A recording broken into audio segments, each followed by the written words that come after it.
Então, bom dia a todos, né? Vamos continuar e a gente vai hoje falar um pouco sobre as HQs. Alguém sabe o que é um HQ? Histórias em quadrinhos. Isso. E nós iremos ver um pouquinho sobre a questão das estruturas, os balões que fazem parte, certo, das HQs, que nos ajudam a entender a história e tudo isso aí relacionado a elas.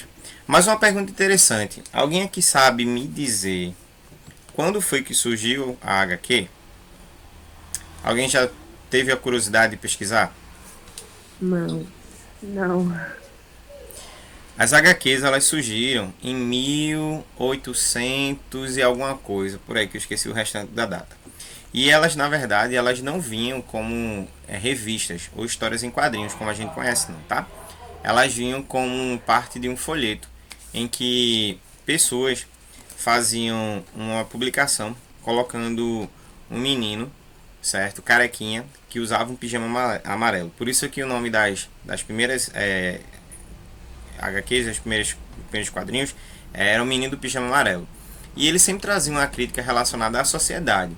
Então, que poderia estar voltada para a parte da economia, a questão social, a questão da desigualdade e outras coisas mais. E aí, com o passar do tempo, cada um desses quadros que era publicado, tá, numa revista ou então em um panfleto que era colocado sempre para que as pessoas tomassem conhecimento, elas começaram então a fazer parte de uma coleção e sempre tinha o menino do pijama amarelo. E baseou-se também, as histórias em quadrinhos basearam-se também justamente naquele processo da via sacra. Alguém já ouviu falar sobre essa expressão, via sacra? Eu já, só que eu não sei o que é. A via sacra é todo aquele percurso que Jesus Cristo ele percorreu até chegar, certo, no Monte da Caveira, lá no Gólgota, no qual ele foi crucificado. E a via sacra, tá? Em algumas paredes, principalmente mais antigas, em algumas cidades, haviam retratos em que cada quadro daquele representava uma cena de Cristo. Como por exemplo, ele partindo o pão com os discípulos. Aí na outra tinha ele sendo traído por Judas. Na outra tinha ele começando a carregar a cruz.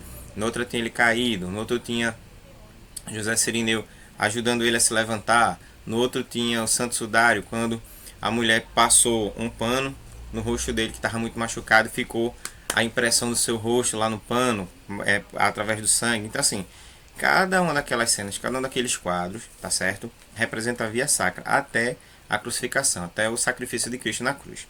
Então, os quadrinhos eles surgiram nessa perspectiva. E hoje, boa parte deles conta histórias, estão sempre relacionados à questão do humor. Então, eu vou compartilhar com vocês, tá? A tela que a gente vai trabalhar hoje, a partir da página de número 72. Então, quem tem o livro aí, terceiro módulo, a gente já pode começar a trabalhar na página número 72.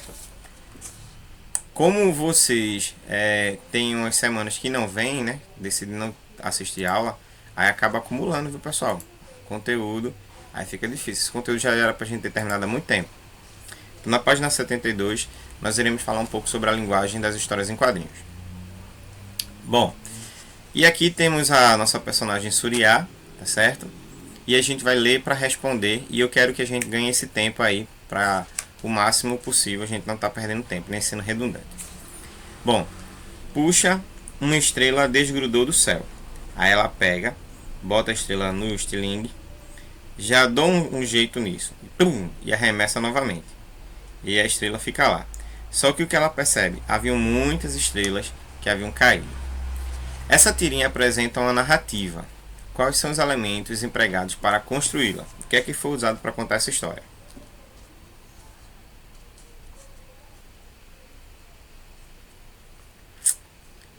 Um por vez, sem empurrar, não precisa pressa não. Agora eu quero que todos abram os microfones e os áudios, tá? Para responder, porque assim, ó, eu não vou poder parar para estar lendo o chat não. Então você abre seu microfone, fala, responde mediante a pergunta, aí isso se chama interação. Aí sim a gente vai estar tendo aula. Se você só tiver na aula entrado, mas não está assistindo, não está participando, não tem problema se você sair não. Vai levar falta do mesmo jeito, porque se você entrou e não participou, para mim não está presente. Então, voltando à pergunta número 1, essa tirinha apresenta uma narrativa. Que elementos foram empregados para construir essa narrativa? Como assim, elementos? Elementos é tudo aquilo que foi usado para construir essa história. Por exemplo, essa história é contada como? Ela é contada em quadros. São 3 quadros. O que mais tem nessa história?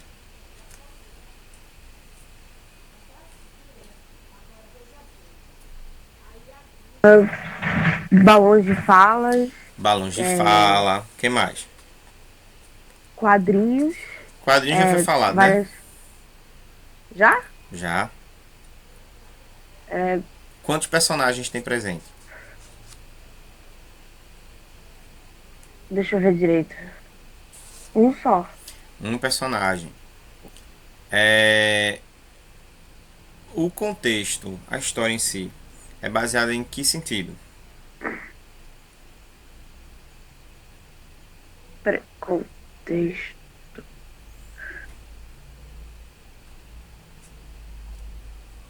Não sei. Essa história está falando sobre o quê? Ah, o menino tava. Menina, Disse a que uma estrela. menina. A menina Ah, tá vendo o quê? o céu e Sim. disse que uma estrela desgrudou do céu. Uhum. Aí o que foi que ela fez em E seguida? aí ela disse que ia dar um jeito nisso, atirou o estilingue e caiu todas as estrelas. Ok. Falando um pouco sobre a questão do espaço, onde é que ela está, mais ou menos? O que é que você idealiza que ela está? Está em Ela tá como se casa? fosse. Tá onde? Ela tá como se fosse numa parte, num quintal, num terraço. Um terraço feito um campo. Ela tá feito um campo aberto, né? Um É campo. E o horário? É de dia, de tarde, de noite? noite. Então, ó, tudo isso daqui você usou como elemento para contar essa história. O quadro, a fala, a personagem, o espaço, o tempo, tá certo? Tudo isso aqui foi relacionado dentro dessa Ah, narrativa. Por isso que é uma narrativa, tá certo? Qual foi o certo. recurso empregado para indicar a fala da personagem? Balões de fala. Balões, isso mesmo. Continuando, ainda na mesma linha, tá? Só que no meu slide não aparece assim como aparece no livro, não.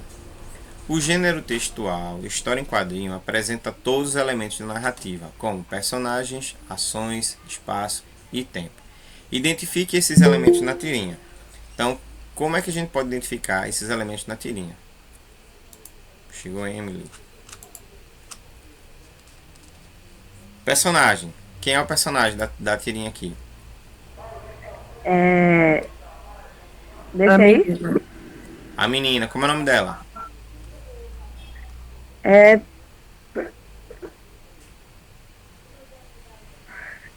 é aquela. Tá o nome dela aqui, ó. Suriá. A Siriá. personagem, Suriá. Aí a pergunta relacionada à ação. O que é que está acontecendo? O que é que está fazendo? Ela está devolvendo as estrelas para o céu, As- né? É, Ela está devolvendo as estrelas para o céu. Onde é que acontece o espaço? É onde? num terreno.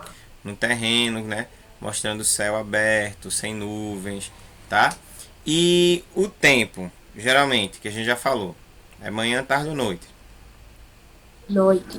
Pronto, então Noite. foi aí que a gente conseguiu identificar os elementos dessa narrativa.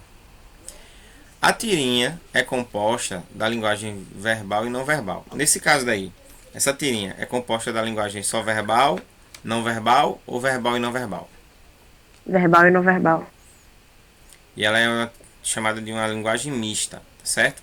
Então, nas histórias em quadrinhos, para conversar, certo, com o espectador, para dialogar com o leitor, são usados também diálogos dentro dos balões. Muitas vezes você pode ter um monólogo em que o personagem somente fala e ele não interage com outros personagens. E você pode ter um diálogo quando aparece um ou mais personagens interagindo com o personagem principal. Vamos agora entender um pouquinho a diferença de alguns balões de fala ou de alguns balões da tirinha, tá? Primeiro aqui, ó, a lua também não está com nada. Então aqui é um balão relacionado ao quê? Ao pensamento. Quando tem essa questão aqui, ó, é um balão de pensamento, tá? Teve esse negocinho aqui, ele tá pensando. Uau! Esse aqui, que deve estar na letra D, é um balão de quê? Surpresa? Surpresa, de grito, de espanto, tá certo? Esse aí é o balão que aparece aí, permitindo então essa caracterização. Na letra B, condomínio Village des Vermes. Village des Vermes. É um balão de quê? Professor, não, como eu não tô com o livro, é, agora eu não tô vendo a foto do que o senhor tá lendo. É esse aqui da letra B. Tá conseguindo ver a imagem? Tô, mas tá aparecendo a da letra F. Só da letra F? É, Ixi. Eu tô aqui, ó, deixa eu ver se, eu tô aqui nessa da letra B. deixa eu ver se eu consigo Coloca aí acertar. numa posição melhor. Então, da letra B é o balão de fala só múltipla, né? Muitas pessoas falando ao mesmo tempo. Na letra C, Consegui. estou derretendo. Estou derretendo, não? Então, nesse caso aqui, é um balão relacionado à questão do choro e outros mais. Na letra E, aí você tem um balão, né? Esse daqui é porque ele está reclamando. Então, é um balão zangado, de ira, que é esse balão aqui todo colocado. E Professor, essas imagens aí que aparecem dentro do balão é porque ele está praguejando. Ou, em outras palavras, está soltando palavrões. Oi. eu não tô falando porque minha avó tá com o liquidificador ligado. Aí não dá pra falar no microfone, entendeu? Por isso que eu não tô respondendo. Pronto. Aí quando ela desligar, você volta a falar. E na Beleza. letra F, né? Não sei porque o meu pai tinha que convidar essas duas Lavilem junto, certo? E ele é muito bobo mesmo. Então nesse caso aqui, ó, é um balão realmente de fala individual, em que cada personagem aparece aqui, ó, falando. O que há, certo, em comum em todos os quadrinhos? Todos têm um balão de fala.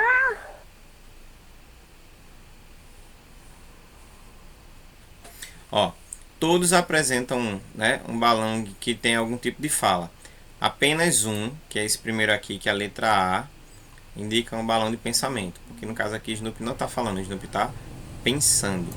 Essa é a diferença entre eles. Então, continuando. O que é que diferencia então um balão dos outros? O que é que torna diferente um balão dos outros balões?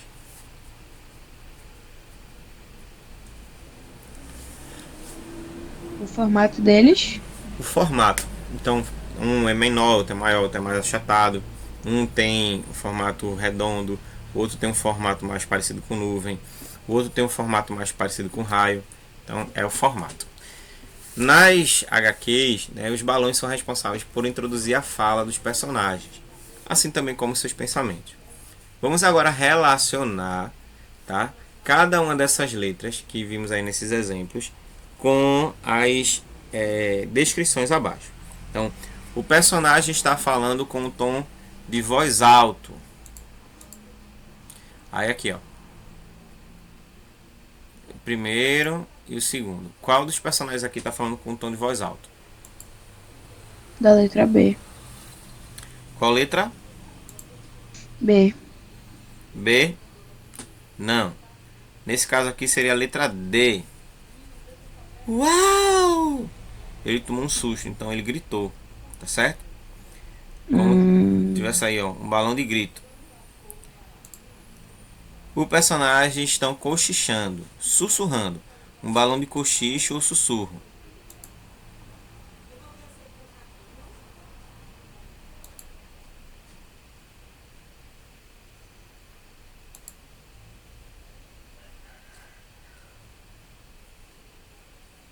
Poxa, aí eu já não sei.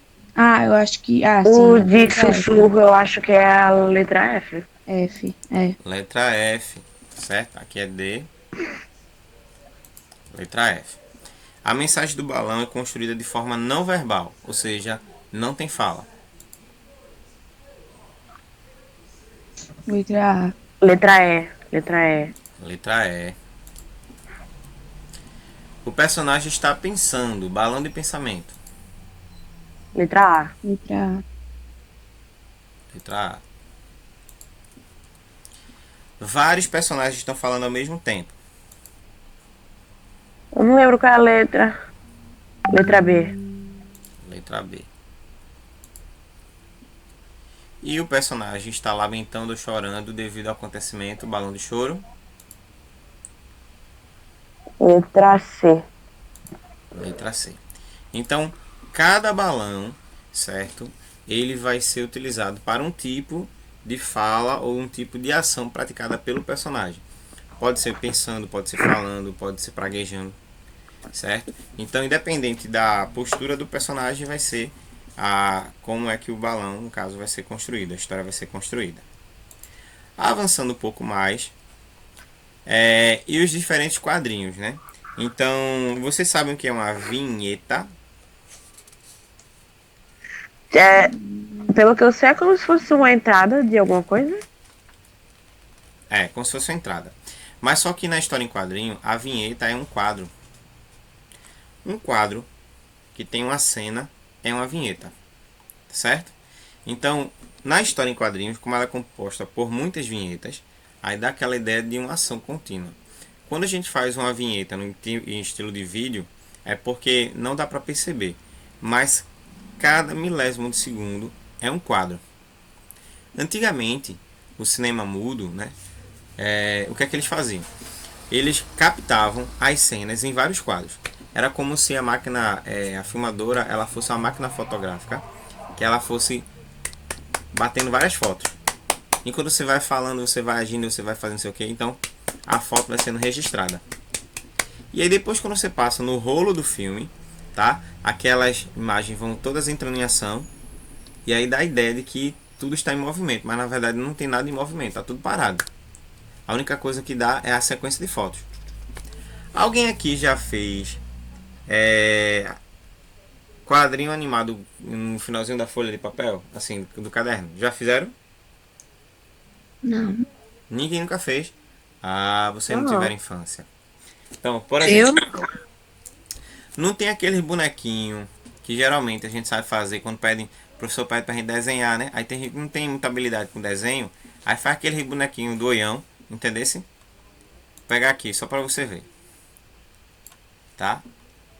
Dá uma cor bonitinha nele.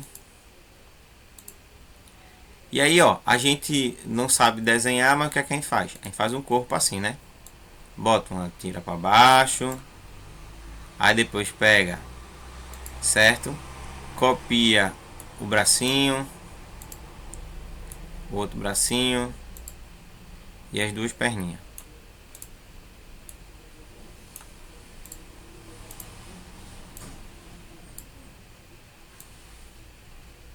Quem já fez esse bonequinho aqui?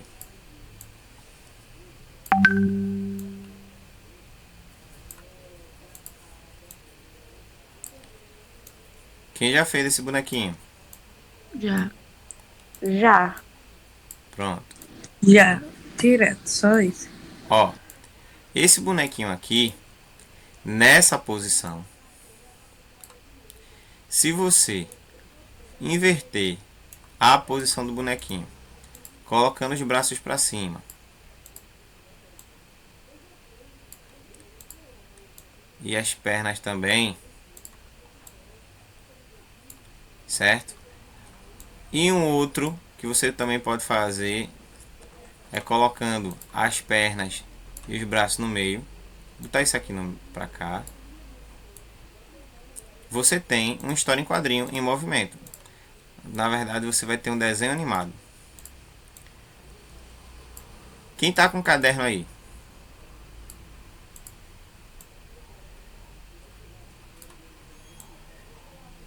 Eu não, é porque eu tô em outro lugar e não trouxe o meu material. Muito bem. Está muito atento. Deixa eu ver aqui, sim. Ai, pegar um caderno velho.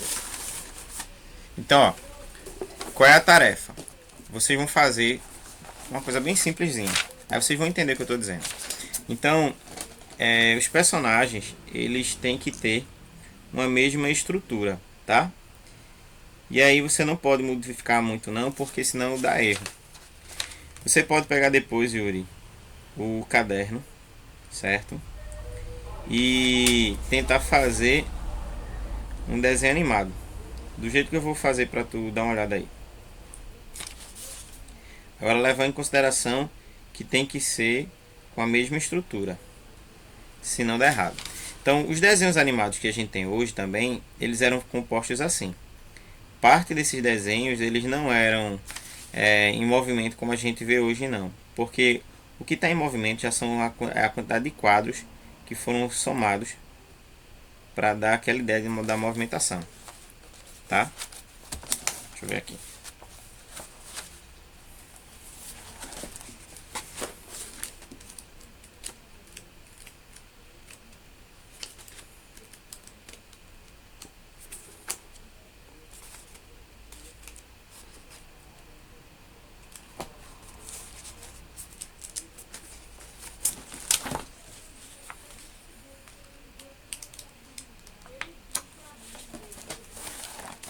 Vai dar não para fazer não. Mas aí depois vocês tentam fazer o seguinte. Você bota no final de uma folha um boneco com os braços para baixo, um com os braços e as pernas assim no meio e outro com os braços para cima. Aí você faz uma quantidade de 20 folhas. E aí depois você só soltar. Aí o boneco ele vai ficar com esse movimento, para baixo, para o meio, para cima, para baixo, para o meio, para cima, para baixo. E dá a ideia de animação, que era isso que acontecia antigamente. Então cada quadro ele era encenado, ensaiado, fotografado e depois reproduzido em cena, ao ponto de que tudo ia ficar em movimento, tá? Bora ver agora aqui pra gente finalizar essa parte. Batata frita, torresmo, pipoca, doce de leite, goiabada e castanha. Nossa, Uzi, comeu tudo isso e não está passando mal?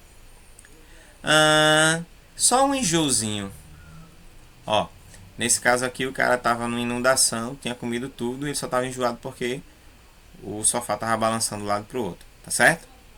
Bom, normalmente nas HQs são formados sequências de quadros. Na parte de cima, certo? Da esquerda para a direita, um lado do outro. Então dando aquela ideia de sequência. Isso acontece neste quadro aí. Acontece aqui várias cenas, várias vinhetas, várias ou não. Não, só duas ou uma. Nesse caso daqui foge um pouco do convencional, tá certo? Eles utilizam um quadro, só que com dois momentos. Como ele estava falando no telefone, então eles introduzem dentro de um quadro só, tá? Duas cenas. Mas dá para entender que é uma sequência lógica pelo fato de que alguém estava conversando com outra pessoa. Provavelmente essa aqui deveria ser mãe dele, ou então esposa, não sei. Não conheço muito bem esse personagem também. O que é que mais chama a atenção na estrutura dessa HQ? Porque ela aí pode também ser considerada como história em quadrinho. Por conta da divisão, tipo, tá ele e tá ela, sabe? Em quadros diferentes.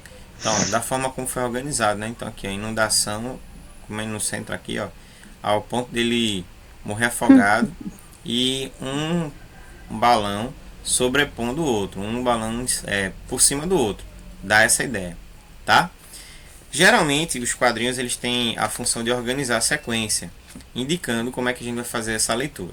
Na verdade, na maioria das vezes, tá? Como a gente sempre também tem o costume de ler, a gente lê da esquerda para a direita. O judeu, ele lê da direita para a esquerda, que é bem estranho, tá certo? E principalmente quando você está acostumado com o seu idioma, acostumado com a sua escrita, então ler da direita para a esquerda causa um certo uma estranheza, porque você não tem o hábito daquele tipo de postura. Mas dá para compreender perfeitamente também. Vamos lá, vou avançar.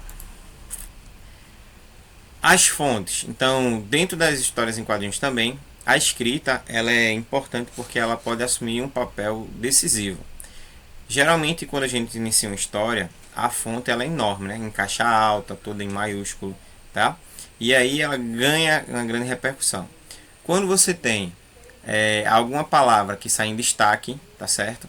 Aí se utiliza a palavra em negrito, em itálico, que é aquela palavra inclinadinha, ou então ela sublinhada, ou até mesmo alguns sinais de pontuação, como as aspas, tá? Para indicar algo que foi falado pelo personagem. Bora lá. Nesse quadrinho aí, foi usado um tipo de letra. Que letra foi usada? Letra bastão ou letra cursiva? Aquela que a gente escreve normal fazendo curva. Eu nem sei que letra é essa. Cursiva. Letra cursiva é a letra que você escreve, a letra normal. A Eu letra não escrevo bastão assim, é a não. letra de forma. Com que finalidade ela foi utilizada?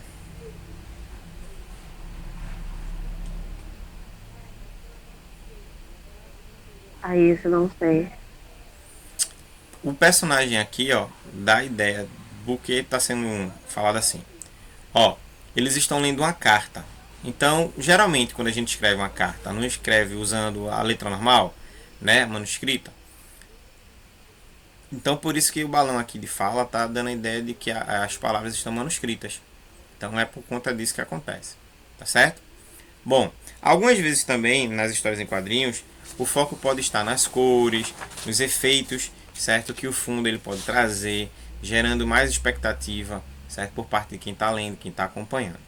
Em outros casos, não tem cor nenhuma, mas só que se você seguindo cada cena, você já entende tudo aquilo que está colocado. No caso aqui, né, de H, que temos várias tirinhas de H e vários quadrinhos, nem todos os quadrinhos de H vêm coloridos. A maioria deles são preto e branco. E dá para entender perfeitamente a história. Logo, não é a cor, certo, quem vai fazer a diferença, mas sim a proposta, o propósito do quadro. E para a gente finalizar esse assunto, vamos falar sobre legenda. A legenda é justamente tudo aquilo, certo, que vai vir ou em cima ou embaixo e vai caracterizar alguma parte da cena. Então, nesse caso daqui, observa.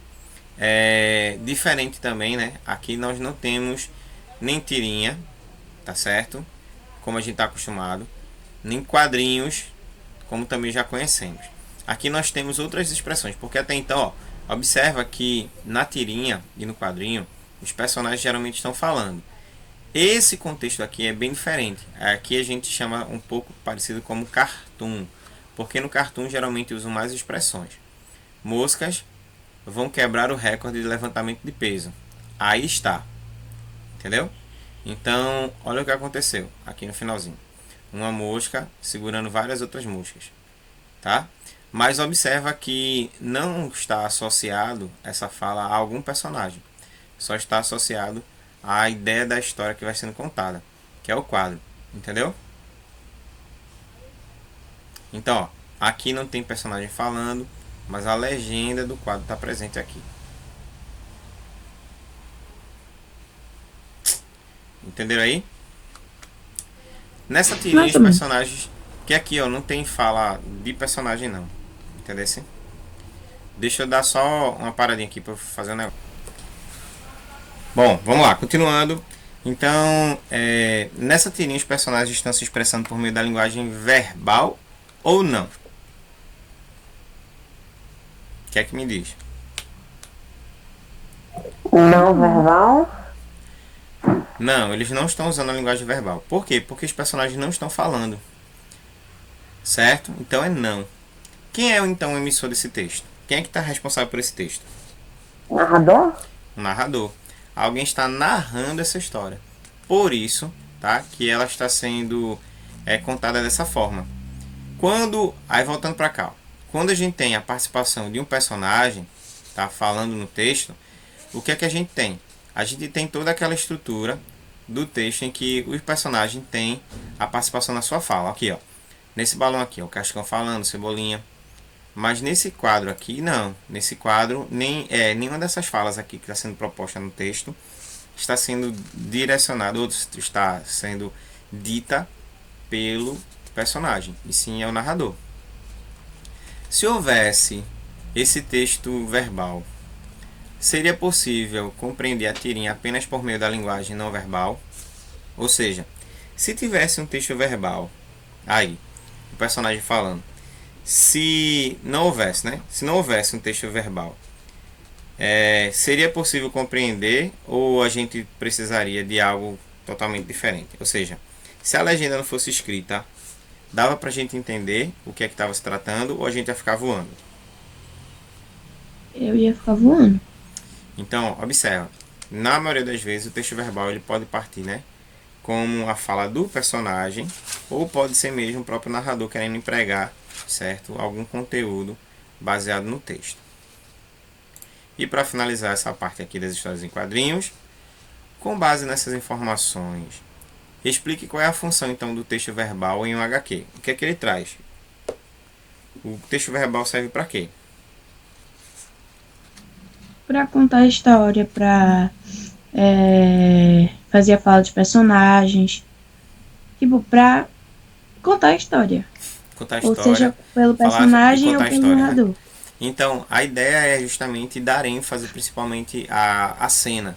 Às vezes você tem uma cena em que tem um personagem triste e ele tá com cara de quem estivesse pensando. Você pode introduzir ali uma fala, né, dentro de um balão de pensamento, no qual o personagem está se expressando. Então ela ajuda dando um suporte, tá, para que a cena, tá, marcada ali pela linguagem não verbal, as imagens, o texto, as cores, ela possa então ter uma vida diferenciada. E aí, para quem talvez não entendesse a cena, pudesse agora compreender do que se trata. Então ajuda nesse sentido.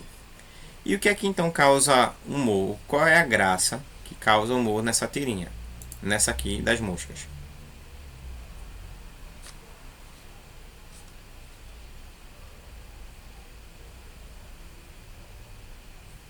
A parte da mosca segurando todo o resto. Então as moscas, né, quebrando o recorde, né, de peso, segurando outras moscas. Então essa daí é em que está a graça.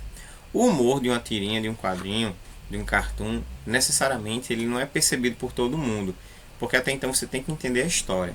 E para entender a história, nem sempre as pessoas estão dispostas para isso.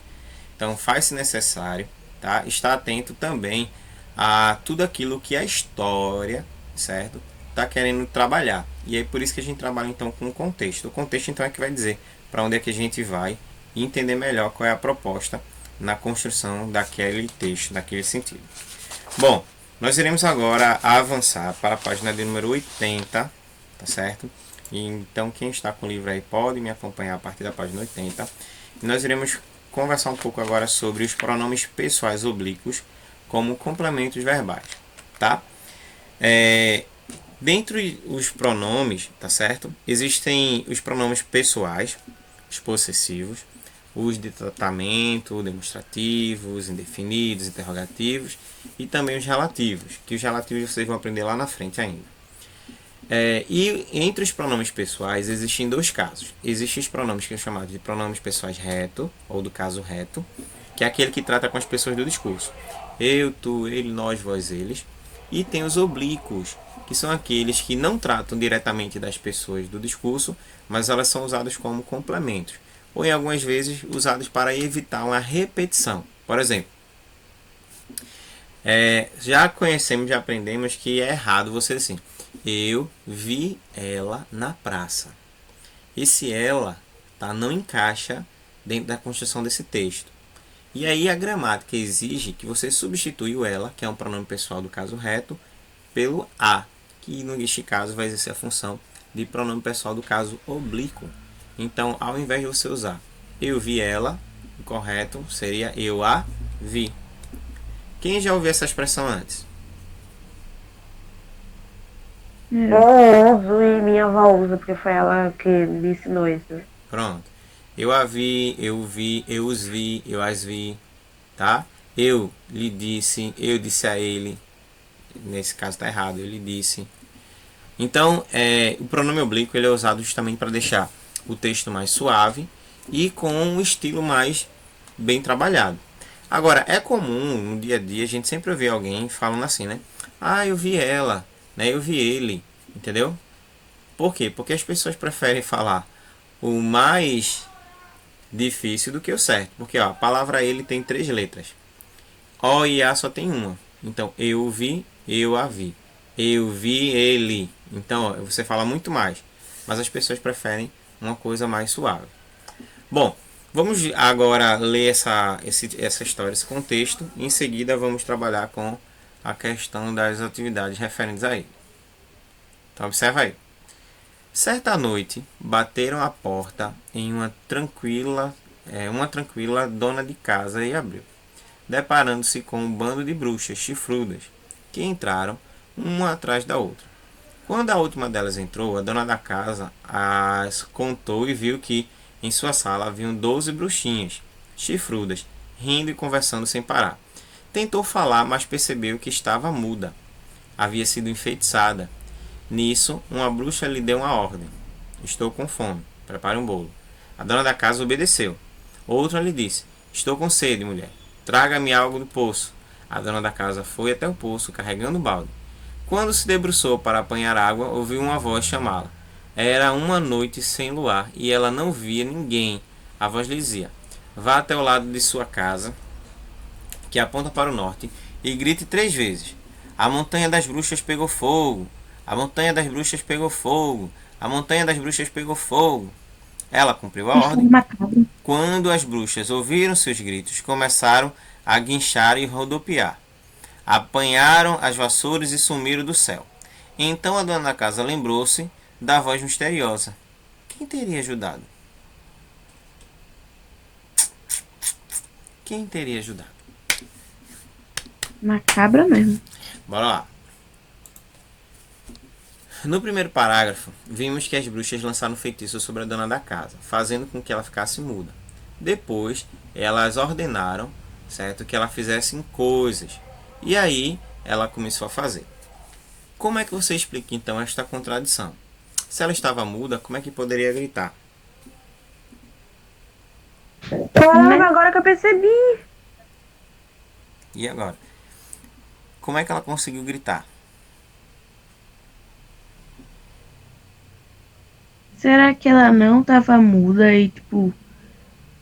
Sei lá, eu vou criando suposições na minha cabeça que não faz sentido nenhum. Eu vou voltar mais um pouquinho no texto lá. E tem um detalhezinho aí que vai fazer toda a diferença, tá certo? Aqui, ó. Tadã. Estou com sede, mulher. Traga-me água do poço. A dona da casa foi até o poço carregando um balde. Quando se debruçou para apanhar água, ouviu uma voz chamá-la. Era uma noite sem luar e ela não via ninguém. A voz lhe disse. Aqui já mata a charada. E aí? Se ela era muda, como é que ela podia... Se ela estava muda e enfeitiçada, como é que ela voltou a falar? Será que a voz que tava no poço... Mas era uma noite de luar. Aí a gente já pensa em o quê? Em lobisomem, Sim. né? Mas não Mas tinha nada a ver aí- com lobisomem, não. Você pois acertou não tem nada a ver mesmo. você acertou metade do enigma. Sim, Quando calma. ela se debruça ao poço, ela escuta uma voz. Ou seja, a voz estava saindo de onde? Do Do poço. poço? Do poço. Se a voz saia do poço, quer dizer que aquele poço era o quê? Era Enfeitiçado. Mágico, fechado. encantado. Se ela estava sobre o encanto e o poço quebrou o encanto, mandando ela falar, logo foi assim que ela conseguiu se dispersar todas as bruxas. Sim. Então Nossa. o poço encantado quebrou o enfeitiço, o encantamento que tinham colocado antes nela. Essa é a história. Bom, nós iremos agora fazer um exercício e aí vocês podem fazer me acompanhando. Não sei se dá para todo mundo ver direitinho, se a tela aí aparece, tá muito clara. Se tiver, eu dou uma escurecida agora, tá? Tá muito claro, tá dando para ver direitinho.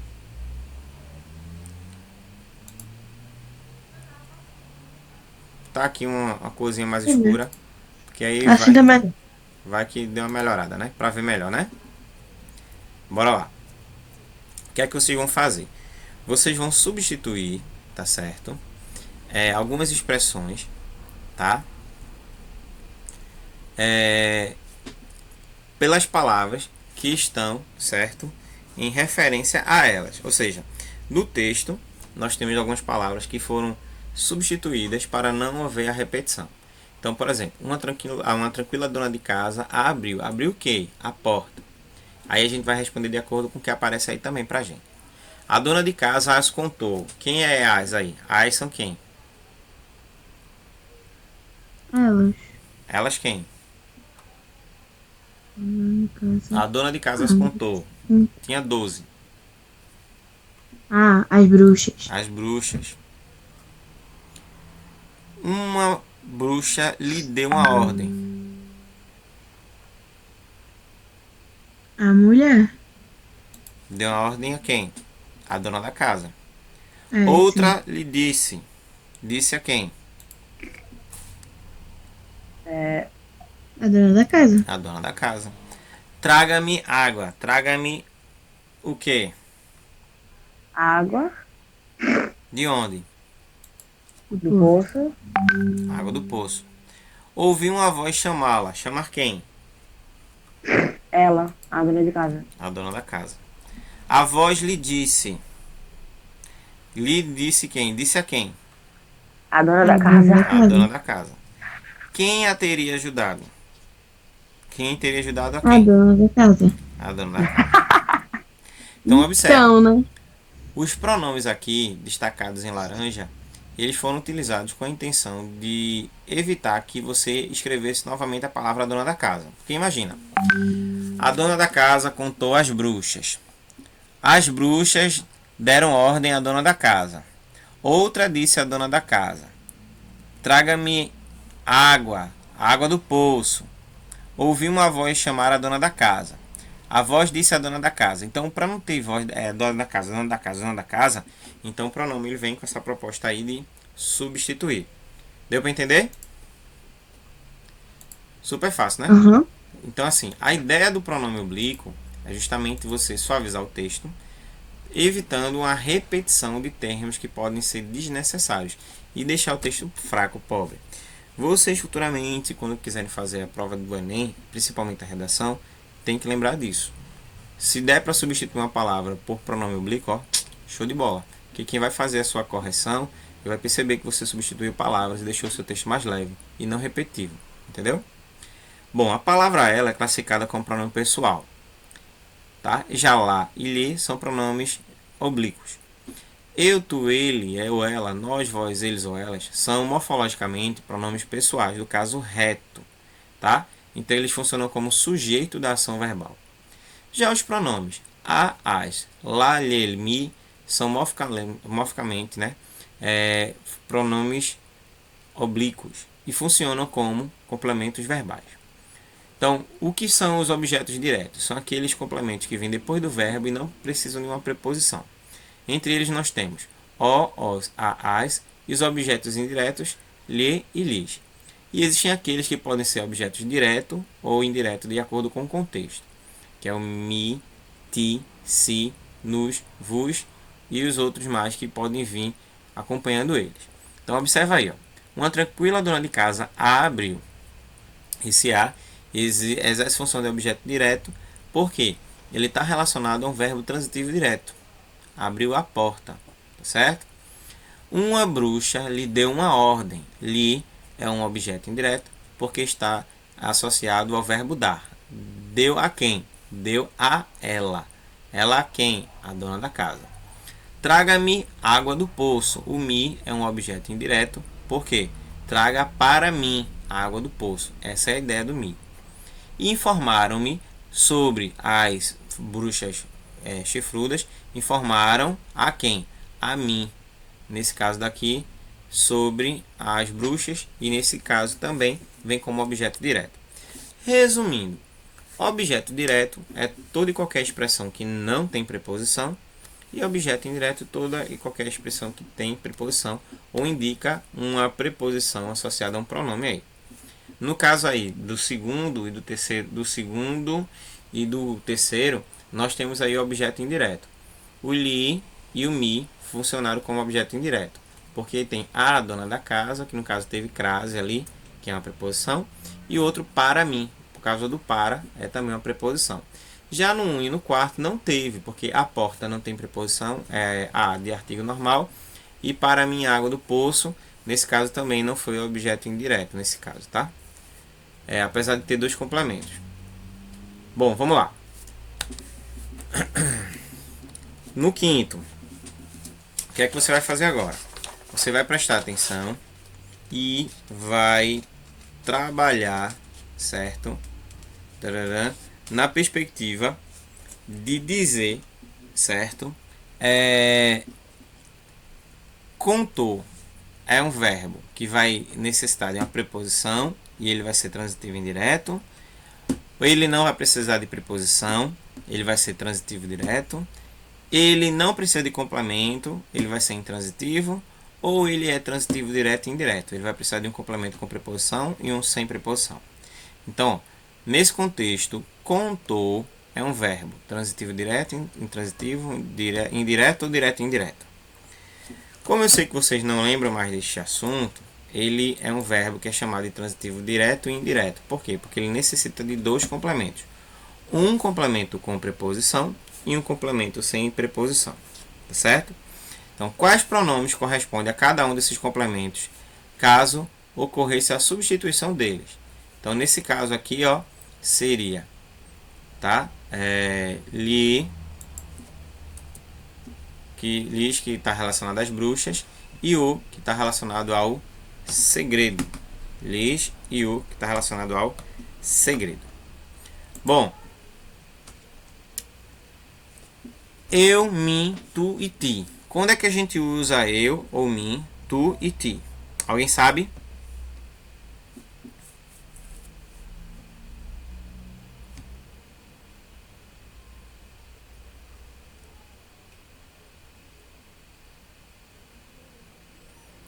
Alguém sabe quando usar tu? Alguém sabe quando usar ti? Alguém sabe quando usar eu? Alguém sabe quando usar mim?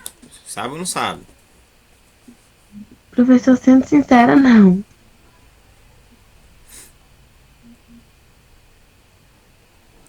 Bora lá. Quando eu digo assim, ó, é para mim fazer.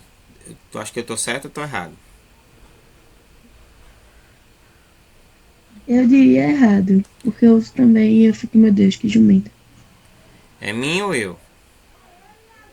É para eu fazer. Eu não sei o que é pior, eu ou mim. Dá uma olhada aqui, ó. Quando você trabalha com um texto no qual você vai terminar a frase e não vai ter mais nada, é sempre mim. No exemplo, minha avó contou uma história para mim. Então, terminou ali, não vai ter mais nada depois, é mim. Se você for acrescentar alguma coisa, aí não pode ser mim, tem que ser eu. Minha avó contou uma história para eu dormir. Se você colocar minha avó contou uma história para mim dormir, fica errado. Só vai ter eu, certo? Quando depois tiver um verbo que termine no infinitivo, ou seja, com a letra R, que é o exemplo em cima. Minha avó pediu para eu contar uma história para as crianças. Então, minha avó contou uma história para eu dormir. Minha avó contou uma história, me pediu para contar uma história, entendeu? Então, nesse caso, sempre que depois tiver continuidade com o verbo infinitivo, cortar, contar, comer e outras coisas mais, é sempre com eu. Quando não tiver, finalizou, é sempre mim. Tu e ti é diferente também, mas segue a mesma regra. Quando você iniciar alguma frase que você vai precisar, certo? Usar a segunda pessoa, no caso, que é o tu, aí você sempre vai começar com ele. Quando você vai finalizar, e aí vai precisar usar a segunda pessoa, que no caso seria o ti, aí você vai usar ele. Exemplo. Imagina, tu e eu gostamos de participar de manifestações folclóricas. Eu não posso usar ti e eu, porque ti fica estranho. Então, o correto é tu e eu. Eu vou ensinar músicas para tu não, para ti. Porque se eu termino, aí eu uso o oblíquo, ti. Se eu inicio, eu uso o pessoal, reto, tu. Entendeu? Então, ti é só para o final, tu é para o começo. Mim é só para o final e eu é para aquele que está na metade, que vai ter continuidade. Bora fazer o seguinte, vamos agora ver o que é que a gente conseguiu absorver nesse momento aí e tentar associar de acordo com o contexto. Bora lá. Aí você vai dizer se as alternativas estão de acordo ou estão fora de acordo. Colocaram as bruxas no caldeirão. Colocaram-nas ou colocaram-as? Colocaram-nas ou colocaram-as? Colocaram-as. O primeiro? Aham. Não, o segundo. Tá? O segundo. Por que o segundo, professor? Porque o verbo, como terminou com M, aí quando a gente vai fazer essa mudança, ele recebe um N no lugar do só ter o as. Não é colocaram-as, é colocaram-nas. Escutaram uma voz chamar a dona da casa. Chamá-la ou chamar-a?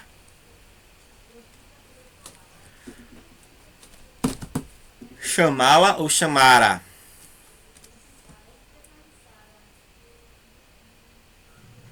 O segundo, eu acho. Porque chamá-la. Sei lá, não faz muito sentido. Chamá-la. Ué. Chamá-la. Chamar não existe. Jogaram o balde no poço. Jogaram no ou jogaram o? Jogaram o. Jogaram no. As bruxas pediram para assar o bolo rapidamente. Assar-o ou assá-lo? Assá-lo, porque assado não existe. Isso, assá-lo. Muito bem. Então, ó, quando um verbo ele terminar com R, que é no caso aqui de assar, ele vai receber o oblíquo lo, de acordo com o gênero. No caso, o bolo é masculino, fica lo. Se fosse uma palavra feminina, ficaria lá. Se for no plural, aí fica los. Ou no feminino, las. Entendeu? É sempre assim. Quando o verbo terminar com M, aí fica nas. Nos, na ou no, de acordo com o contexto também. Bom, aqui ó. Se o verbo termina com RS ou Z, ele recebe lo, lá, los ou las. Se ele termina com M, ele recebe nas. Então observa aí, ó. Vou comprar alguns móveis para minha casa. Vou comprá-los. Fiz todas as compras que pediu. Filas. A gente não usa muito, mas é assim mesmo. Tá? Temos todos os convites preenchidos. Temos-los. Temos-los. Então é assim que funciona. E agora vamos testar os conhecimentos de vocês, que eu sei que estão bem fraquinhos, certo? Para ver se vocês aprenderam alguma coisa. Vamos reescrever essas frases usando agora os oblíquos para substituir. Então, ela olhou para a lua através da janela e viu a lua, certo? Tão linda e brilhante, iluminando o céu. Como é que ficaria essa frase? Ela olhou para a lua através da janela e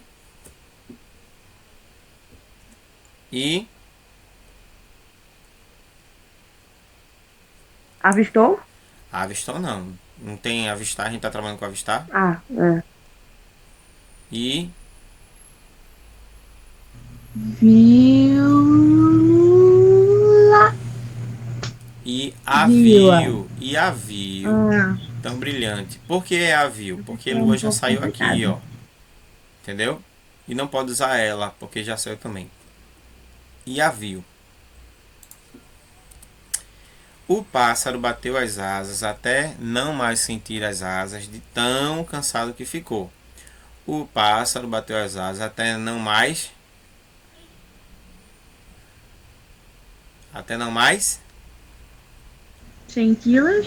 senti-las de tão cansado que ficou. Isso, muito bem. Graças a Deus. Ó, vamos lá. As lágrimas escorreram de seus olhos e deixaram os olhos vermelhos e inchados. Observou aqui que olhos saiu aqui e olhos aqui, então é para evitar essa repetição que o pronome é usado. As lágrimas escorreram dos seus olhos e deixaram... E deixaram. Pera. E deixar. Ai, senhor. Deixaram... Los não. Quando termina com N, é nos. Quando termina com R, S ou Z, é los. Deixaram-nos, certo? Deixaram-nos vermelhos e inchados. Ouvi uma história tão arrepiante que não contei a história para mais ninguém. Ouvi uma história tão arrepiante que não A contei também. a contei para mais ninguém. Muito bem, aí ó, pegou. Ouvi falar de seres que assustam as pessoas, deixando as pessoas apavoradas. Ouvi falar de seres que assustam as pessoas, De- deixando nas. Deixando nas. nas é só quando termina com M. Deixando, Deixando-as. Eu falei deixando-as. deixando-as. Deixando-as, tá? Apavoradas. Muito bem. Então, qual é a diferença aqui, ó? O verbo terminou em gerúndio. Depois de errar 50, a gente acerta. Terminou em gerúndio, NDO. Então é deixando-as. Se ele terminar com R, é las. Se terminar com M, é nas. E assim por diante. É só se ligar como é que vai terminar o verbo. Tá certo?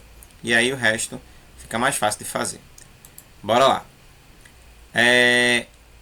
A seguir nós temos um textinho que também vai nos ajudar a entender um pouco mais sobre essa história. Em um instante, aquele fantástico saiu do meio da mata e apareceu na minha frente. Ele estava distante demais para me alcançar. Assim, tudo que podia fazer naquele momento era não olhar para ele. O pronome ele aparece 2 vezes no texto. Ele exerce a mesma função. O que é que vocês acham?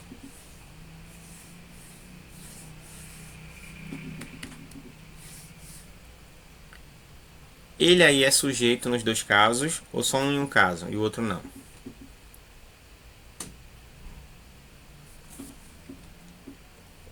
Pera. Ele é a mesma pessoa. Tipo, ele estava distante demais para me alcançar. Assim, tudo que podia fazer naquele momento era não olhar para ele.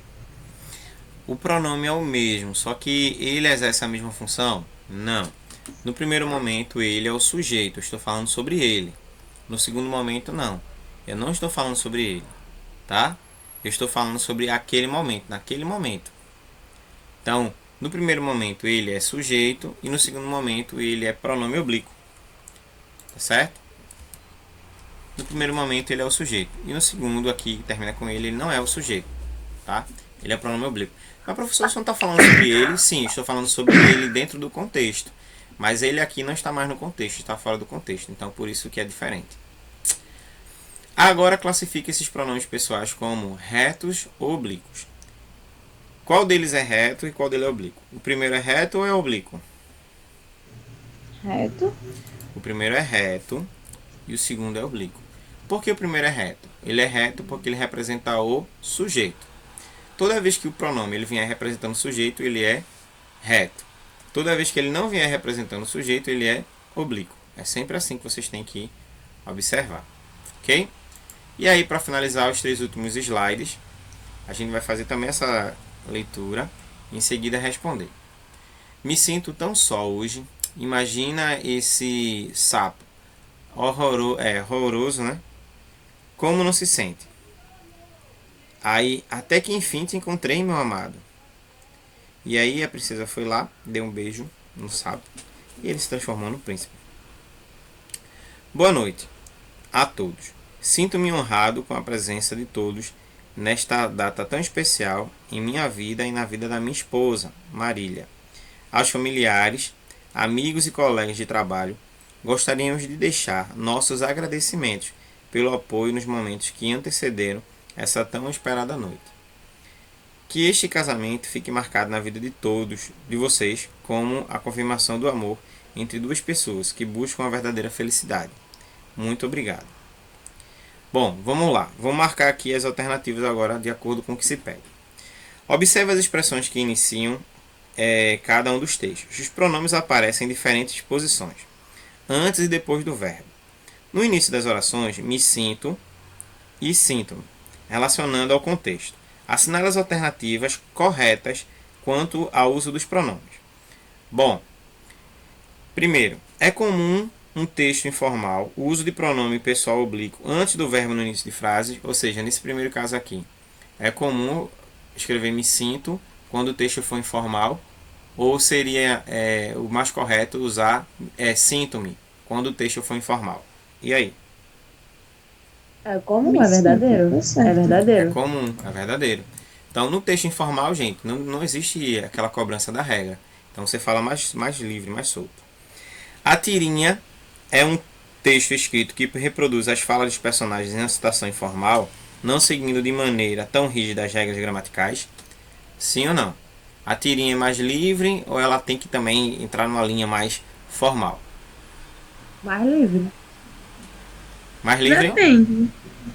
Depende. Tipo, tem umas tirinhas que, tipo, como o senhor falou no início da aula, do menino do pijama amarelo, alguma coisa assim. Uhum.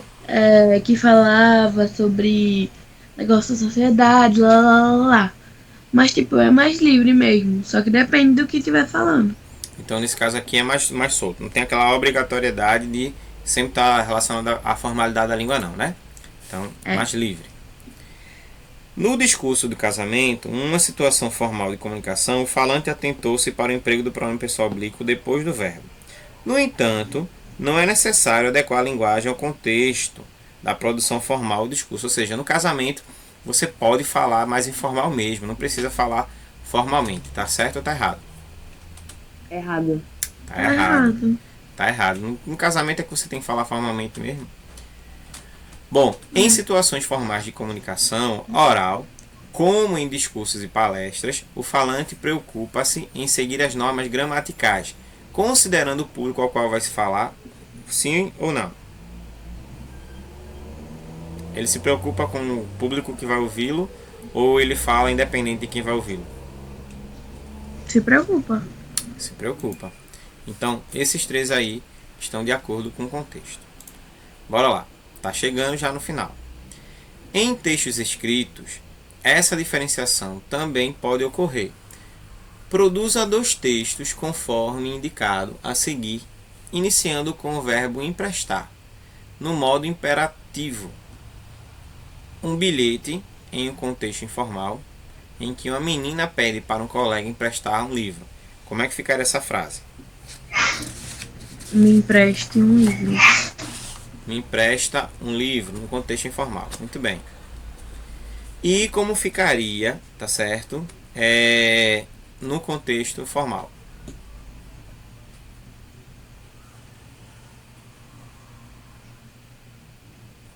Me empresta um livro no contexto informal. Como ficaria no contexto formal? Empreste-me um livro. Empreste-me um livro. Aí você vai agora trabalhar com o verbo na frente e o pronome depois. Agora, como ficaria um texto no qual você vai enviar por e-mail, certo? De modo formal, em que um aluno pede ao professor ou à professora de história um livro emprestado.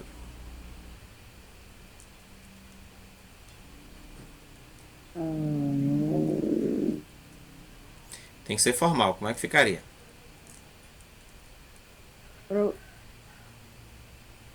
Não sei. Não sabe no formal? Meu Deus do céu.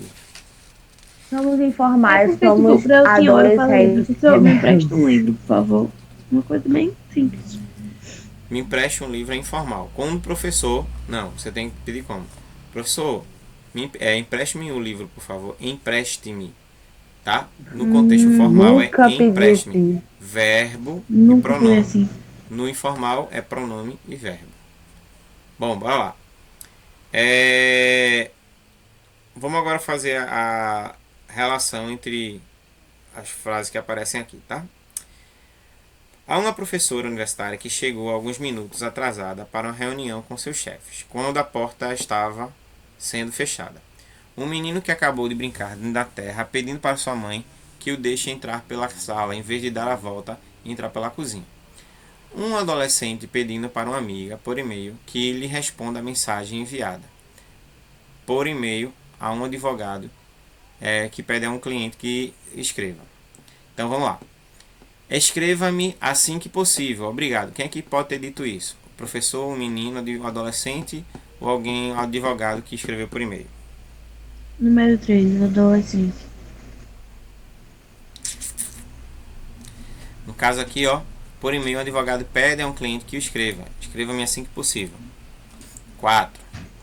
Me deixe entrar, mãe. 2. 2. Por favor, deixe-me entrar. Um.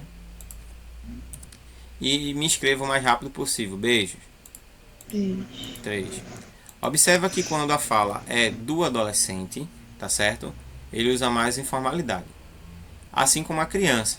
Já o advogado e a professora, eles falam de modo mais formal. E para a gente fechar aqui o nosso pacote, bora lá. Agora reveja as respostas dos exercícios anteriores. E você vai dizer se ele foi formal ou foi informal. No caso aí do advogado, ele usou formal ou informal? Formal? Não. Formal. E do menino? Informal. Informal? A professora?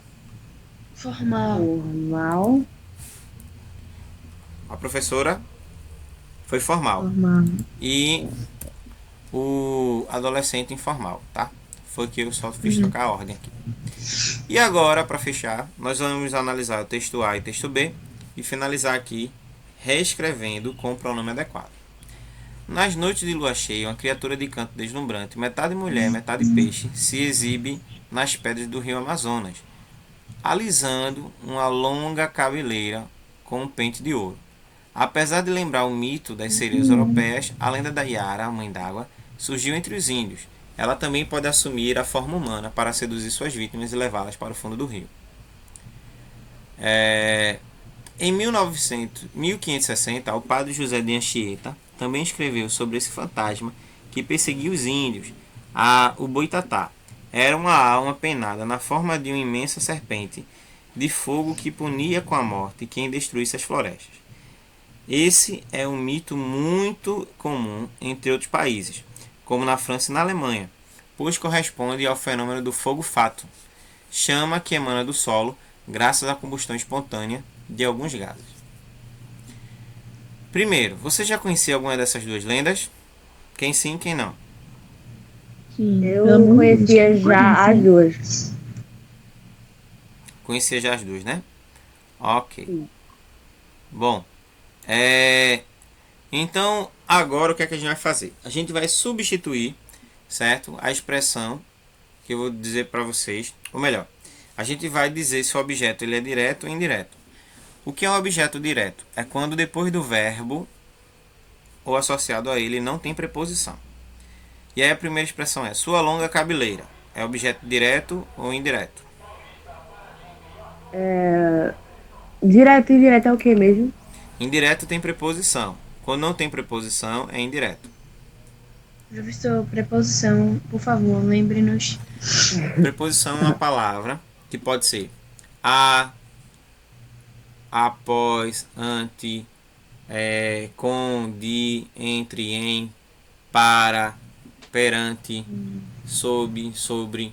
Essas palavras, gente. Por, pelo, Aí pela, quando na, não tem, é Quando não indireta. tem, é direto. Quando tem, é indireto. Então Então, esse é direto. Direto. O mito das sereias europeias. Direto, Direto. As suas vítimas. indireto. Indireto. Las. Indireto. Direto. Las. Direto. Os Oxi. índios. Indireto. Direto. As florestas. Indireto. Direto. Ué? E ao fenômeno do fogo-fato. Ó, as que tem preposição aqui são essa aqui, ó, a com crase, as e ao. Aí são os dois casos que tem preposição. O resto foi tudo objeto direto.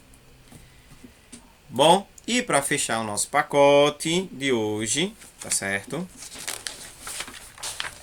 Aqui vou até anotar para a próxima semana, dia 10/11, certo?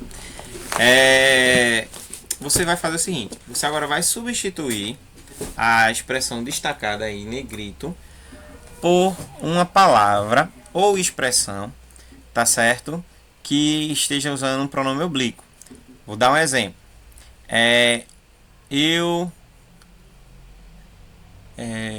Eu estive com ela na festa.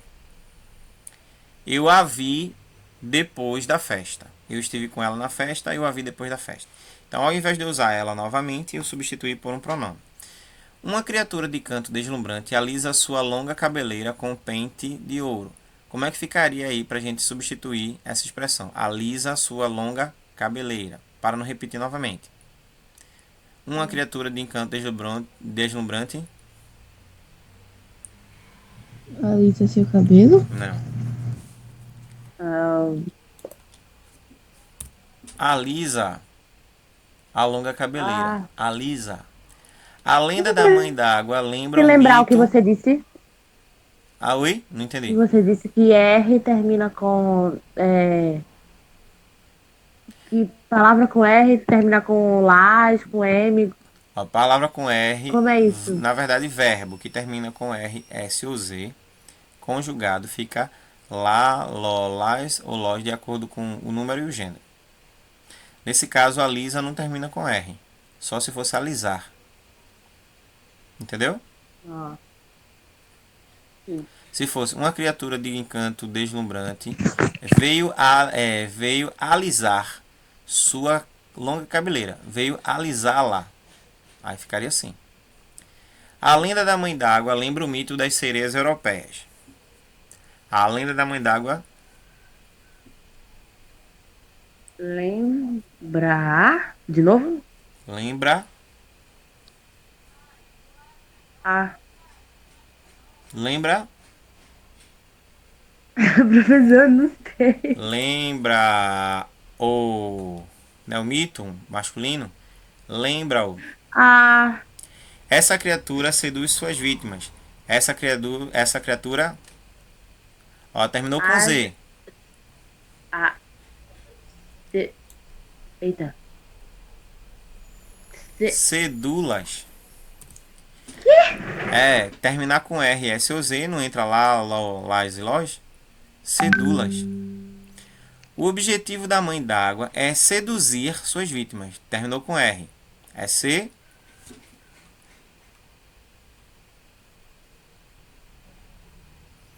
É C o quê? Terminou com R. Seduzi-las. Seduzi-las, isso. Aquele fantasma perseguia os índios. Não terminou com R, nem com S, nem com Z, nem com M. Aquele fantasma perseguia Ao. aos. Perseguia-os. O fantasma em forma de serpente corresponde ao fenômeno do fogo fato. Corresponde Pera. Corresponde ao fenômeno. Aí você vai pegar só o verbo. Corresponde. Corresponde-lhe. Aqui, ó. Nunca ouvi falar. Corresponde-lhe. O fantasma em forma de serpente corresponde-lhe ao fenômeno do fogo fato. Corresponde-lhe. Aí tá fazendo uma correspondência entre um termo e outro, uma história ou outra. Ok, crianças. Então, ó. Até a próxima semana. Se cuidem e vamos vendo no Bate-Canal na próxima aula. Beleza? Tchau, Ok, tchauzinho tchau. a todos. Beleza. Até mais. Tchau. Tchau,